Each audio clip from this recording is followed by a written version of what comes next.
Ieģers lokas jaunie kapi, izskatās arī diezgan pamatīgi tā bilde der. Jā, tāds iespējīgs kadrs no saturiskā viedokļa. Te ir bijis arī bērziņš priekšā palielāks. Jāatzīst, ka tiešām darbi notiek ļoti operatīvi. Mums jāatzīmē pirmkārt jau, ka šī ir stiprākā, lielākā vētra, kāda ir bijusi atjaunotajā Latvijā. Bija laicīgi brīdinājumi, informācija medijos. Varēja dzirdēt, ka būs tā vētra, un notika īstenībā ļoti daudz. Redzēja, ka uzņēmumi arī paši diezgan tā papildus gatavojās. Un arī dienesti, es gribu teikt, kur ļoti, ļoti labi strādā. Teiksim, tas, kas ir saistīts ar atbrīvošanu un sakārtošanu, tas viss notiek ļoti raiti, ņemot vērā lielo apjomu un lielos postījumus. Kur vēl viens kociņš un strādā ne tikai ugunsdzēsē, bet zemesargi strādā. Tu redz arī, vismaz tā izskatās, ka ir daudz brīvprātīgi, kam ir motorzāģis, vienkārši brauc un pārzāģē kaut to šeit šīs te priedes, lai var izbraukt cauri. Te var redzēt, vēl ir daudz kociņu, kas ir nokrituši, bet ne līdz galam uz pašiem vadiem. Tas ir Mežamāls ielā. Ja skatās kāds no Jūrmāls gaismas, tad pie Čiekuru ielas pieturs. Eglīte ir bijusi pie Olgas ielas autobusu pieturs. Un te ir jābūt vēl daudziem nogāztiem kokiem. Tas ir Valteros. Kāpēc? Tāpēc, ka te ir daudz būvniecība notiek, un tad retinā to mežu, un tad viņi brīvāk krīt ārā. Tā jārekurē uz autobusu pieturs arī Valteros. Tā autobuss stājās. Nē, tu izskatās, ka var izbraukt. Kur mašīna uz pretī izbrauca. Tātad te ir svaigi pārdoti zemes gabali. Pāri elektrolīnijām. Kur elektrolīnija pušu. Ko cerēsim. Jā. Kā viss būs labi. Jā, kur ir nogāzts elektrostaps. Tā ir Mežamāls iela. Mēs braucam labi. Autobus izbrauc sabiedriskais. Tad cerēsim arī mēs. Te ir gaismas līnija, viss norauta. Un te ir bijuši jau jaunbūvs uzbūvēts. Respektīvi, kā ar jaunbūvi, tā izretots mežiņš un tās priedes vairs nevar nostāvēt. Jā, te vēl viena priede ir uz elektrolīnijām. Autobus aizķers, neaizķers, tā apgāja. Pieskaramies. Autobus informēja, ka 5. augustā Dzintara koncertzālē būs Raivo Stašāna saksofona koncerts. Gan jau biļets vēl ir pieejams, paskatāmies biļešu paradīzē. Patīkams pārsteigums ir tas, ka šī iela, Mežamāls iela, kas pārāk pēc tam Slokas ielā, ir ļoti maz, es pat teiktu, ka nav aplūdus, un līdz ar to, ja tev jāaizbrauc Jūrmals šeit no Jaundubultiem līdz Slokai, gan drīz būtu pareizākā izvēle, ja mēs skatāmies no ielas aplūšanas viedokļa. Un tas ir arī tas sliktākais secinājums, ko var katru gadu secināt, un neredzēt nekādus uzlabojumus Jūrmalā.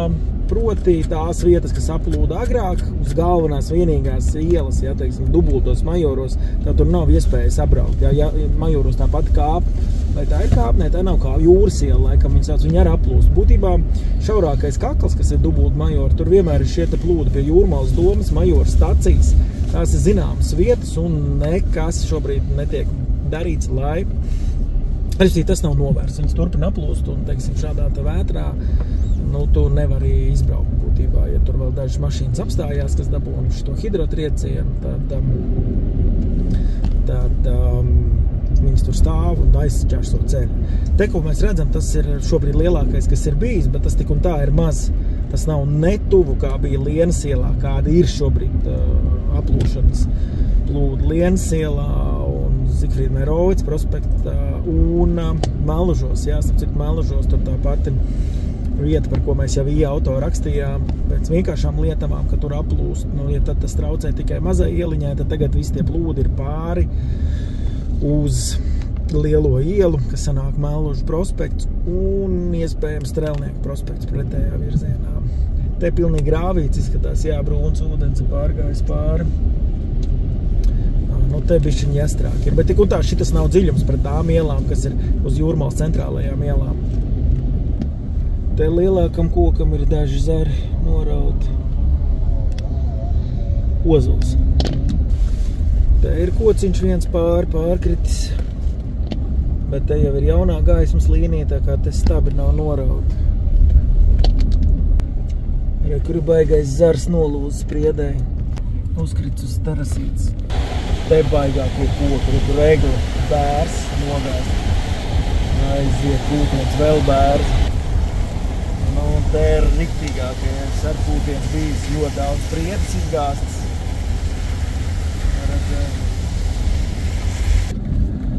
Viss Jūrmalas pārbrauktuvs, nu labi, šī konkrēti ir uz Slokas ielas, tad ir Dārza ielas pārbrauktuvē, kur es biju, un Slokā visur deg aizliedzošie signāli. Šeit ir pacelti šie te stabi, un cilvēks rāda, ka var braukt.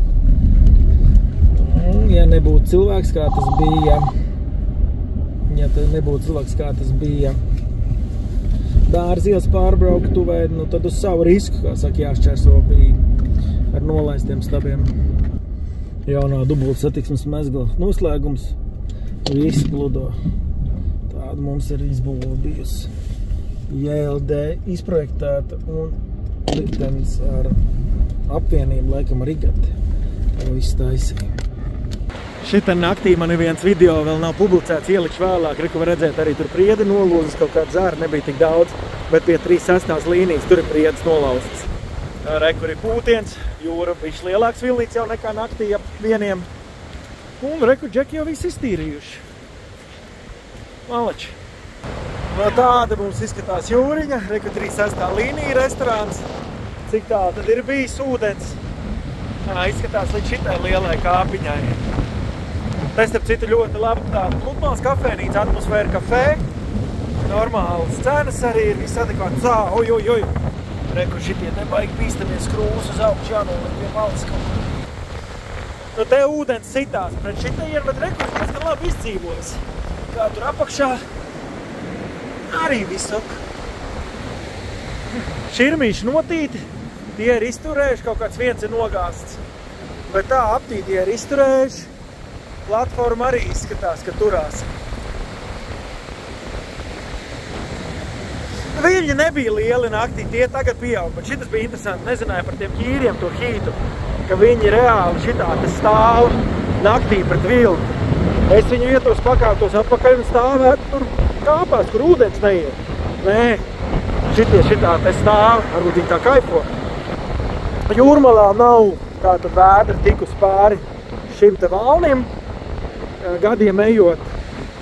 Un tas valnis iet uz priekšu, uz atpakaļ. Ir bijis tā, ka te viss ir Pludmala, viss ir plata, līdz pat šitaienai aizgraužās tur, kur ir tās priedes. Bet šī te kāpa ir izturējuši, ko varam redzēt, ka doma ir ieplānojis laicīgi, ka pacēlus krēslas, augšā arī miskastes. Daudz kafēnītes gaidīja šo vētru un sagatavojās. Tā jau smuki izskatās vētra. Vilnīši ūdens ir silts, var pat iet peldēt. Bet nav liela viļņa, ja tā salīdzina. Ja tev patīk šis video, spied laiku un piesako mūsu kanālam, lai varētu apstīties arī jau agrāk publicētos. Mums ir no nakts video, un ja gadījumā tev pazuda numurzīme, tad ej iekšā ZipLV. Tur var ievadīt, ja tu esi pazaudējis numuru, vai vēl labāk, ja tu esi atradis reģistrācijas numuru, braucot caur pēļķītēm kādam, kurš ir pazaudējis, lai nebūtu jāmaina tehniskā pasa un tādas lietas, tad paskaties ZipLV, pazaudēts atrasts sadaļā.